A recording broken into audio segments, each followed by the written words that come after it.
Hello. It's your girl Aquila, coming straight at you from Diva-Villege. My mind, my thoughts. Welcome to another session of Diva-Villege with the host with the most. Before we start out, tonight's show is sponsored by themarketstore.com. Yes, themarketstore.com. I encourage you to embrace the new culture while daring to be yourself. Hop on over to themarketstore.com so that you can see exactly what it is that I'm talking about. I'm so glad to be with you guys tonight. I'm so glad. Few housekeeping rules before we get started. So let's start with this. I got to keep this here so you guys know to go to YouTube to watch it and also give you the link to the store so you guys know exactly what's going on. I need for you guys to share, so everybody can hear what I'm going to say tonight. This is the number that if anybody wants to call in to be a part of the show, this is the number right here that you can call in. This show is something that everyone will be able to relate to. Okay? And the title of my show is da da da. I'm so silly, but here it is. The title of my show tonight is called In Sickness and in Health.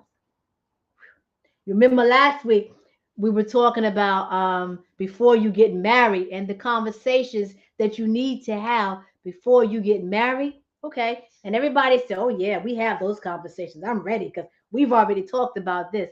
But this is the next step in sickness and in health. I want to sort of take my time with this right here because I don't want to get myself all emotional and get myself all crazy and everything. So I just want to take it easy. Hey. So in sickness and in health, everybody looks at things and they always feel that everything is always going to be good. You're always going to have good days. You know what I'm saying? The sun is always going to shine. There's never going to be any rain. But when the rain does occur or it does happen, how do you handle it?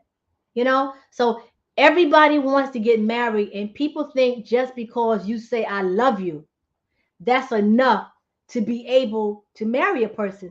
But marriage is a lot of work, and there's a lot that's involved with being married. And part of the vows say in sickness and in health. And when you say in sickness and in health, how many people actually know or understand what that means? In sickness and in health means that you're not just happy and you're just together when things are going well. It also means when things are starting to go bad, you still are together and you're still holding on and you're still working things out. When you say sickness and health, people don't plan to get sick. It's something that just happens. One of my favorite gospel songs that I like to listen to is Fred Hammond, No Weapons. And the reason why I like that because it says when these different arrows come at you, the enemy sending you these arrows, how are you going to respond? What are you going to do? You know, what are you going to do when these arrows are coming at you? How many arrows are it? See, everybody is not strong because everybody said, regardless of what happened, I got this. I know I can do this. I know I can. But you know what? You can't. Everybody is not that strong. Everybody is not there that when something happens to someone, they are strong enough to be there to help that person.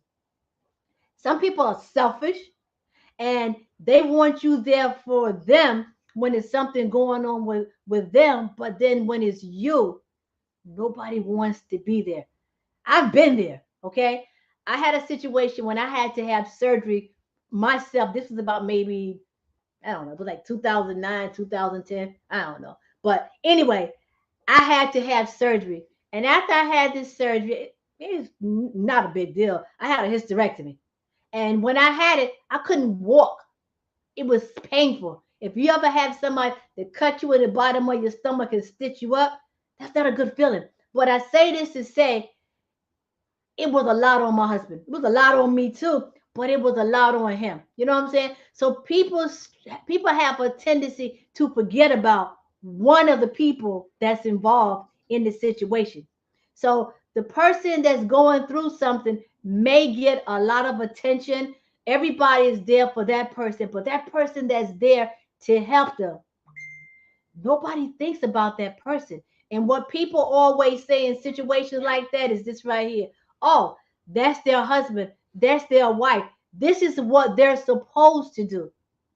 Well, who are you to say what people are supposed to do?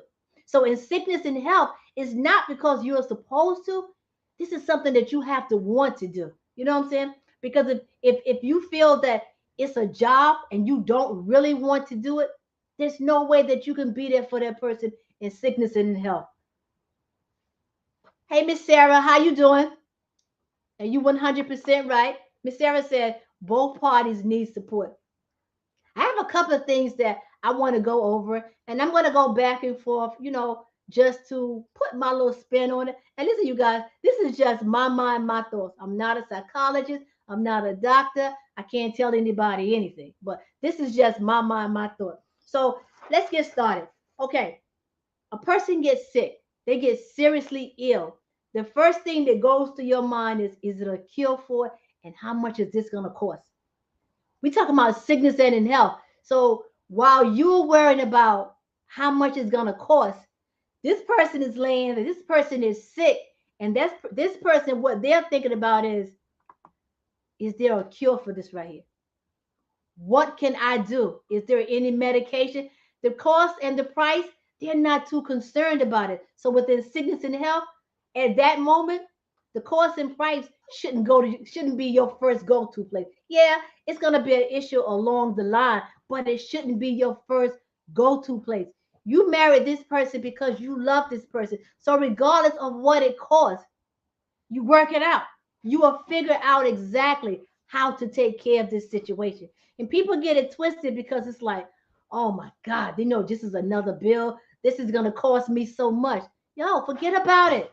Sickness and in health. So when this person is feeling bad, you go to that person. You make that person feel better. You let this person know, regardless of what it costs, I'm going to be here with you. I'm going to stay here with you. I'm going to help you. Let that person know. Don't let that person feel that they are by themselves, because as long as things is going good, everybody's happy and everybody's jumping up and down, everybody's partying and everything. But the minute one thing changes, everybody goes crazy. Then nobody knows what to do. Am I still in love? Am I not in love?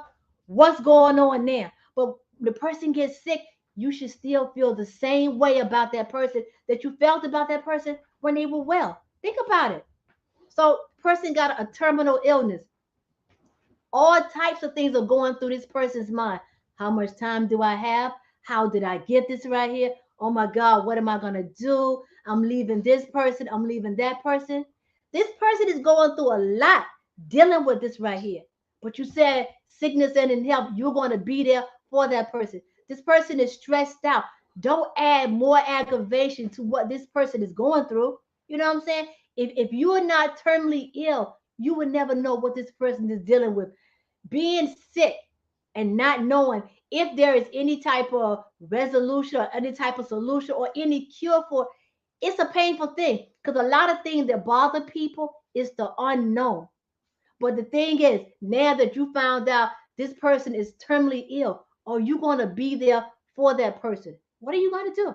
Now, I'll give you an example.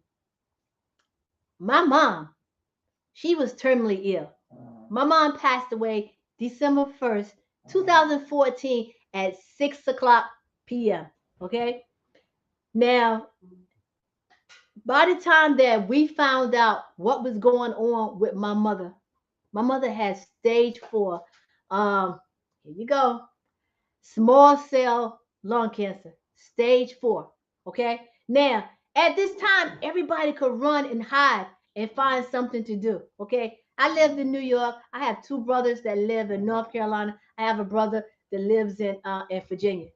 Now, my brother that lives in Virginia, he's the real MVP. Why do I call my brother the real MVP? Because during this time, we didn't know how much time my mother had, but at the same time, My brother constantly went down to where my mother was at. He constantly went there. He left his job, left his family. He said he wasn't married to her, but again, in sickness and in health, he would leave his job and he would leave his family and he would go there to be with my mother. I wish I would have been there, but I wasn't there. Not that I gave up on her, but he was there, and my brother kept me informed of everything that was going on. So when it came down to doctor's appointments, he was there. When it came down to somebody to sit down and talk to her, he was there. This is what you say in sickness and in health, because when my mother was well, he was there with my mother when she was well. You know what I'm saying? Okay, you guys. Sickness and in health is it I don't know, it's a strong and it's an emotional thing. But again, he was there for her. You know what I'm saying? He never left her by herself. He left his family to go there to be with her. He could have said, you know what? She's sick. I have to go to work. I have to do this. But he didn't do it. He did not do it. He stayed there with her. And some people would say, you know what? That's what he's supposed to do because that was his mother. But guess what? She had 4 kids, not one. And not to say that the rest of us didn't care, because that's far from being the truth. But he was there in sickness and in health. He was there up until her last breath. He was there. As far as me being there for that last breath, the last voice that she heard was mine. You know what I'm saying? So when people are going through stuff, you gotta show them that you're there for them. You have to support that person. You have to be there. And people have a tendency of saying, oh, this is what you're supposed to do because this is your mother, this is your husband, this is your wife. No, you can't say this is what a person is supposed to do. But if they do it, let them do it because this is what they want to do, not because they feel that I'm supposed to do it, because this is what they want to do. Because you know what, if you giving somebody false vibes or false energy, they can feel it. So if you are genuinely there for a person, they know that you are there for them. And if you just faking the funk just to be there, just to pretend, they gonna know that too. Let me just share something that one of my guests is doing. You guys know I got to put on these broke glasses. She said, my first go-to was God. I need the strength and understand of what is about to come, the sacrifices I have to make to adjust. Can I do this? This is a double load for me to take care of my spouse and child. Don't be quick to think it's easy because it's not. During the frustration by my husband not being able by by by the frustration, my husband not being able to be himself was tough. Just ride on the wings of God. He does not fail through all the emotions. Now, you guys heard what I just read, but you guys can also see it on the timeline also. You guys, you got to be there and you have to do it because you want to do it. You can't pretend because that person feels that you're not genuine in what you're doing. So you have to make up your mind. You know what? I love this person and I want to be there for that person. I constantly go back to that thing with my mother because I wish that I would have been there. And I said, you know what, if I lived closer, I would have been there. But you know what? I think about it, it's not an excuse. I called her every day. I checked on her every day. My brother, like I said, he lived in Alexandria, but he went there. He spent time with my mother, doctor's appointments, whatever. He was there. It was time that he would go there, and she was so out of it that she couldn't even walk. But he would have to pick her up and lift her up and put her in the car to take her to the doctor. But you know what he could have said? He could have said, you know what? I got my own family. You know what I'm saying? I need to go home to my family. Or he could have said, you know what?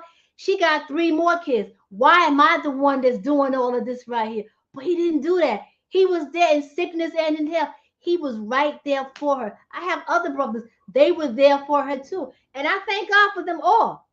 But that particular one, he gave up a lot just to be there for him and said, yes, ma'am, be there because you want to be there. You have to. You can't fake the funk.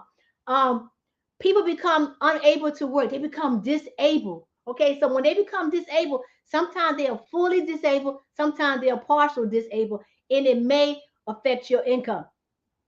If you walk around and you got your behind up on your shoulder, this person can feel it. You know what I'm saying? They know that whatever they're going through has put a strain on everything. You know, the way we used to live, we can't live that way anymore. Things we used to do, we can't do that anymore because the income is not the same. But you don't make that person feel bad because it's not that person's fault that they are disabled. It's not that person's fault that they can't work.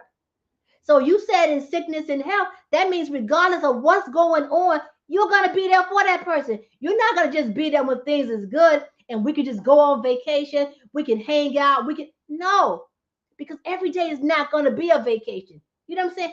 Every day is not gonna be a good day. So those days when things are not going good, what are you gonna do? You're gonna just bow out, you're gonna walk away, you're gonna just leave that person to be there by themselves. What are you gonna do on those bad days?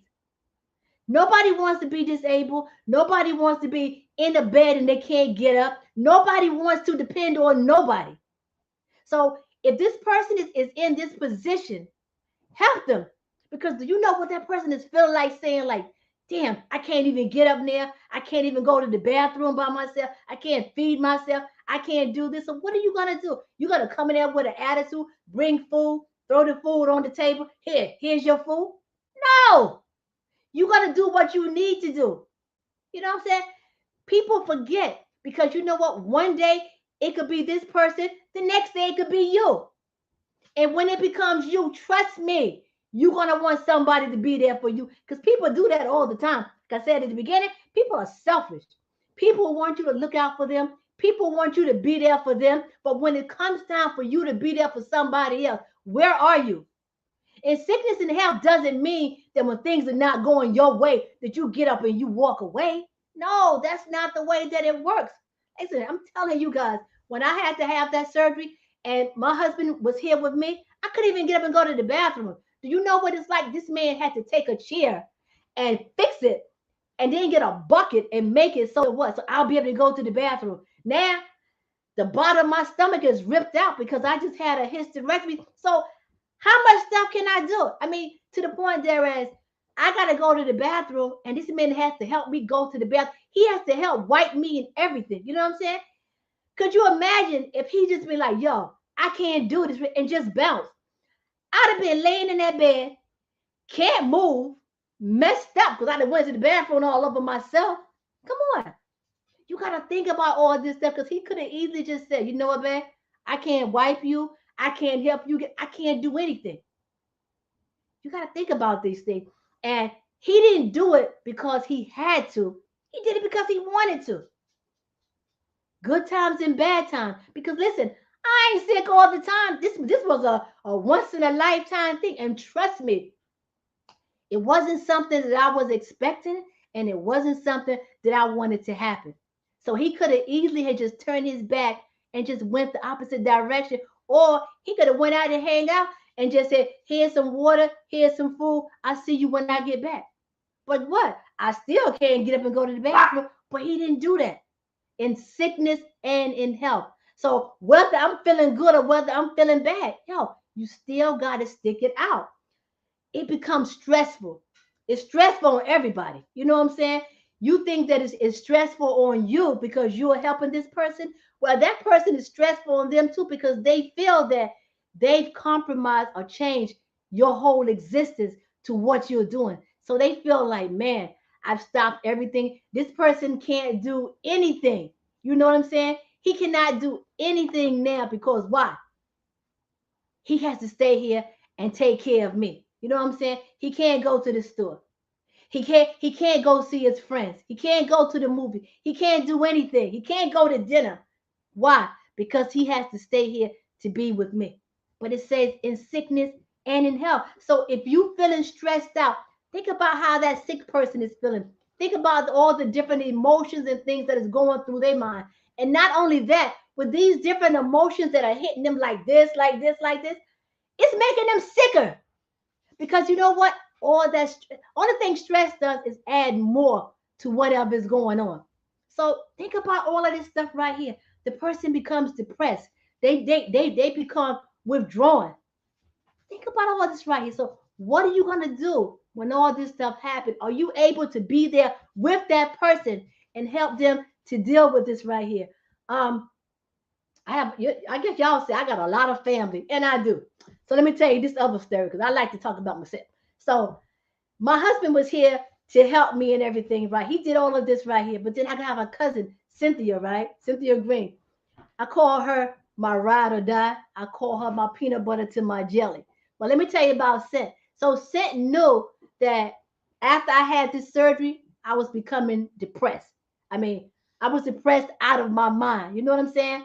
And she would call me, and I wouldn't even pick up the phone because this was during the time when they had the answer machines. And when somebody called and you could hear them speaking, and she's yelling, "Quilla, pick up the phone because I know you there. I know that you hear this phone. Pick up the phone. Pick up the phone. Pick up the phone." You know what I'm saying? And she kept saying to me, "Listen, I don't want you to fall into this depressed stage. I want you to get up, snap out of it, get yourself together." And people would say again, "Oh, that's your family. You supposed to do that." No, she didn't have to do it, but she did it. You know what I'm saying? She helped my husband to bring me out of a deep depression. When I say depression, where I didn't want to go outside, I didn't want to talk to nobody, I didn't want to get dressed, I didn't want nothing. I didn't want to have anything to do with anything and anybody. You know what I'm saying? So this is when you say sickness and health. Are you willing to be there through the long haul? Are you willing to be there when that person has given up on themselves? Are you willing to still be there and pull that person out of those deep, dark, what do you call it? The sunken room. Are you strong enough? Are you willing to be there for that person? Because everybody can't do it. Everybody don't have that strength or that ability to want to be there to do that. And depression is real. And if you got somebody that can help you to come out of it, I clap my hands for them because it's a strong situation. Then there's guilt. The person feels guilty because of what they're going through. Oh, if I wasn't sick, this if things wouldn't be this way. You know what I'm saying? Nobody asked to be sick. Nobody asked to go through all these different things. This is stuff that just happened. Nobody asked for this stuff to happen. But are you going to be there for that person? Or are you going to allow them to just lay there and waddle in their guilt? Or are you going to pull them out of their guilt and let them know it's not their fault? This could have happened to anybody. Just like it happened to them, it could have happened to you. The shoe could have been on the other foot. And how would things have worked out then if the shoe was on the other foot? You got to think about it because, again, I know I keep saying this. People are selfish and people have a tendency of only thinking about themselves and what's good for them and what works for them. But when it comes down to other people, people have a tendency to forget.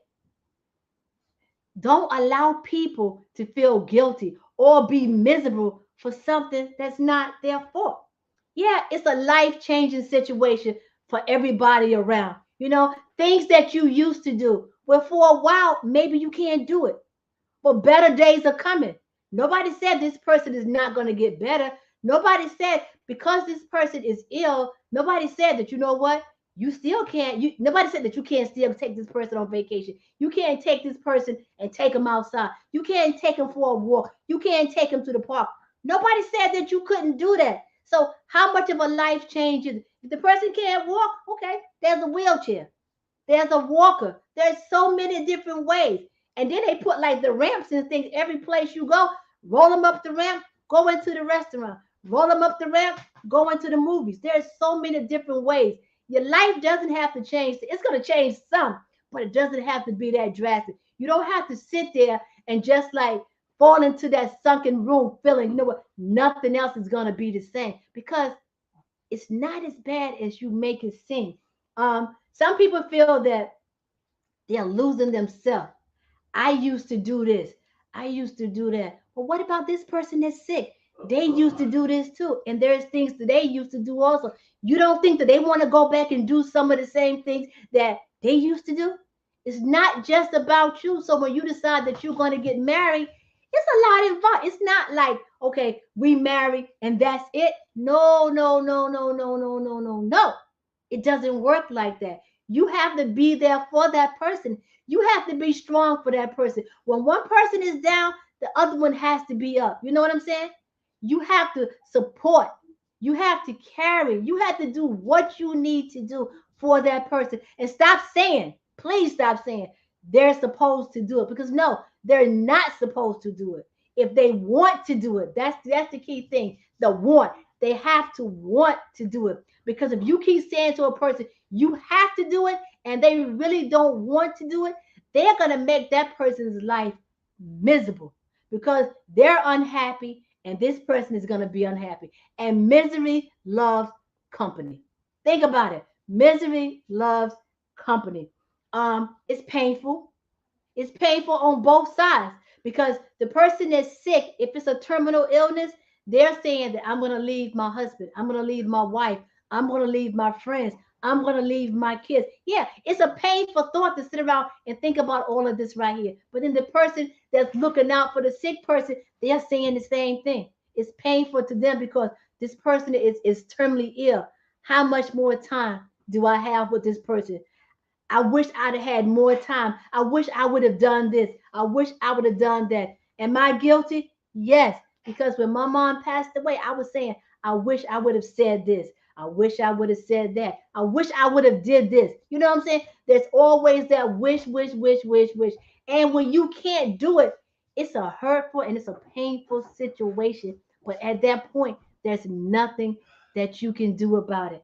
And my last things that I'm going to say, because like I said, it does get emotional and it's hard to just be there when somebody is sick. But this is the most important thing right here is faith. Where is your faith? How strong is your faith? Everybody running around talking about faith. Everybody running around and they talking about God. They talking about the universe. They talking about all of this right here. But you talking about it, you say you believe in it, and when that time comes, when your faith is tested, oh, what do you do then? Where are you then when you are tested? You know what I'm saying? When things start happening, like people are put into your life and then they get sick, it's a test. How are you going to handle this right here? Are you going to give up? Are you going to walk away? Or you going to hold on to it? Are you going to like hold on to your faith? Believe in it. What are you going to do at that point? There are so many people who talk about what I'm saying, you guys, don't take it personal because if it doesn't resonate with your soul to be you, then you know I ain't talking about you. But I'm gonna have to say this right here. I'm gonna have to say it. People are always talking about how religious they are. They go to church every Sunday morning. If the church is open Monday through Friday, they're there. They're there for prayer service. They're there for this. They're there for that. But the minute something goes wrong, all of that is out the window. They forget about it. You understand what I'm saying to you? So if God or the universe is there for you when things is going well, what would make you think that he's not going to be there for you when things are going bad? If he can bring you to it, he can bring you through it. You got to remember that, people. You got to remember all of that. But people forget. They let go of that faith. When their faith is being tested, they let go. This is why I say so many people walking around talking about the Bible. They walking around talking about God. But who are you serving? Or who are you believing? Or what are you looking up to that when your faith is tested, you could turn your back and act like none of that stuff never existed. So as I bring this to a close, I want to say this right here. In sickness and in health doesn't mean only when things are going good. In sickness and health mean, thank you, Ann. Ann said faith is it. Sickness and health mean at all times, regardless of what's going on, you still hold on. Like Fred Hammond says, no weapon forms against me. You know what I'm saying? When a person is ill, when a person is sick, it's nothing but an arrow that's being thrown. So what are you going to do? What are you going to do? Hold on to your faith. Be there because you want to be there, not because you feel that you are forced, not because you feel that This is what you're supposed to do. Be there because you want to be there. Because I can guarantee you, if you're there for any other reason, that person will feel your energy and it's going to just make matters worse. Okay, you guys, that's the end of the show for tonight. I enjoyed that myself. Yeah, I enjoyed that myself. I hope that you guys enjoyed it also. I hope that I gave you guys some food for thought, something for you guys to think about. I have two more shows left, and the season will come to an end, but I'll still be around. I'll still be around because I'll still be having I'll still be in the store. I'll still be doing my featured. So I'll let you guys know different products and stuff. Thank you, Miss Sarah. Different products and stuff that's in the store. I'll still be doing that. I'll just be going on back and forth, keeping you guys, abreast of what's going on. So, like I always say, you guys, go to the YouTube channel, subscribe to the YouTube channel, leave comments, good, bad, or indifferent. Just leave comments because I do go back, I do read them, and I do answer them. I know you guys noticed that even on Facebook, I go back and I'll answer your comments and everything also. I want you guys to I want you guys to go to the store. If you haven't had a chance, please go to the store, take a look around. And I just want you guys to know the colors and things that are in the store, those are just basic colors that I just put in just so that I could have stuff in the store. But any particular color that you want, just let me know. And I can guarantee you, I can put that color there for you so that you can go in and you can get that product. So as this show comes to an end, I just want to say to you guys, thank you guys so very much for supporting me through Diva-Ville and for supporting me through themarketstore.com. I appreciate and love each and every one of you guys. Good night.